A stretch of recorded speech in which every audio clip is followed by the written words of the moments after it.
Lucky ఏమైంది? చెప్తే మాత్రం ఆరుస్తావా తెరుస్తావా? చెప్తాగా తెలుస్తదే. ఏ రోజైనా నా కోసం ఏమన్నా చేసినావా? నీ కోసం ఏమైనా చేయడానికి నేనా మిడిల్ క్లాస్ వాడిని.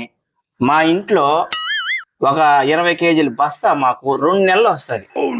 నువ్వు వచ్చి వారం అయింది, ఇప్పుడు 3 బస్తాలు మార్చా.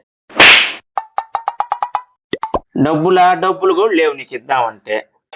ఆ రెండు కాదు బాబు అసలు. ఆ రెండు కాదా? అటైతే ఏమైనా చేస్తా నీకోసం. చేస్తావా? ప్రామిస్? ప్రామిస్. చెప్పు ఏం చేయమంటావు?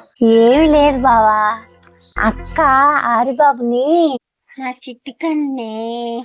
మంచిదే. నువ్వు కూడా నన్ను ఎత్తుకొని గుజ్జుకొన్నా అరకొన్నా అంటావా? నేను అట్టిగా పోతలేను, నన్ను వడగట్టి పాడగట్టి